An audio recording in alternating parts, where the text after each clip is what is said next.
Hi guys, Claire Coutinho, the Energy Secretary, tried to suggest in her interview with Laura Kuenssberg that Rishi Sunak's pledge to clean up politics when he became Prime Minister and operate with transparency can be ignored because every party has problems and politicians are generally decent people. Now this follows yet another scandal involving a Tory MP who had the whip removed and will no doubt be the last. The interview began with the facts coming out that Mark Menzies was known about as a problem since January, but the Conservative Party sat on this information for months. Here is Claire trying to defend a party mired by Sleaze. This week it was Mark Menzies. Last week it was William Ragg. There have been more than a dozen Conservative MPs who were elected in 2019 who've been suspended from the party over various breaches of the rules. Your boss, Rishi Sunak, promised when he moved into Downing Street that he would lead a party and run a government with the highest standards of integrity. Can you look our viewers in the face today and tell them that's what they're getting when week after week these stories emerge? Well, look, it's not one political party that is dealing. But Rishi Sunak made the pledge for his political party. He wasn't making a pledge for all politicians. He wasn't making a pledge for all political parties. He wasn't saying, I'm going to maintain the highest standards for all political parties in Westminster. No, he said about his party. And most of the allegations and problems are within his party. So there's no point talking about, well, other parties have problems as well. No, Rishi Sunak made a pledge. Why did he make a pledge if he had no intention of keeping it or he had no idea how to keep it? With this, we've seen this happen on all sides. And the thing that I would stress is there are 650 MPs and the vast majority are hardworking, decent people. So yeah. I hate this. I really hate this because when it comes to cutting benefits to ordinary people, people on benefits, people on universal credit, what they'll do is they'll focus on the bad apples. Say, well, everyone needs to be punished because there are a few bad apples. When it comes to politicians, well, we can't punish everyone because there are a few bad apples. Well, which way is it? You need to introduce measures to punish people, to force people into jobs that you know they can't do because there may be a few people swinging the lead. But when it comes to corruption, sleaze, in politics, well, don't tar us all with the same brush. Yes, it's always, dispiriting for people and including politicians to see these stories in the press. But actually, the vast majority of MPs are decent people.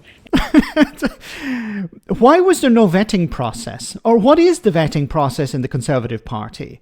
Because surely you know about people like this. These people don't turn out to be the way they are, immediately. It's not something that happened overnight. Generally, you have an idea of what these people are like. And it also there's also this point that what type of people become politicians?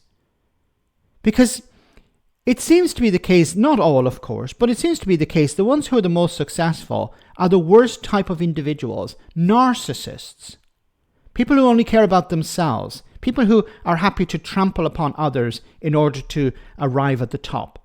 Is this the type of people that we want in politics? Yes, it's right that we investigate and make sure that we're dealing with these actions. But it's often also about how parties handle these kinds of complaints. And your colleague Jake Berry, former chair of the Conservative Party, who's written about this morning and written about the party's handling of complaints about things that have happened in the Conservatives, he's written that the public would be forgiven for thinking that the House of Commons is full of perverted sex pests, tax evaders, and people with the self-awareness and judgment of a broad-bean.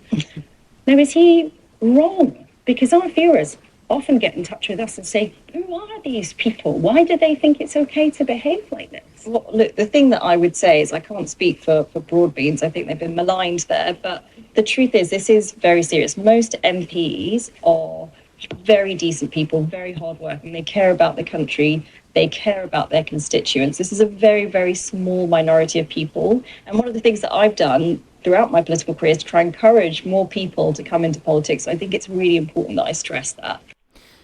The point being raised here is, what do you do with these people? And we've seen with, for example, Peter Bone. Allegations against Peter Bone were brought out many years ago. And what did Boris Johnson do? Even though he knew about these allegations, he promoted him. So it's not a case of, look, there are some bad apples, but what we do is we deal with them as soon as we know. No, it doesn't seem to be. If there is a process, it's not working.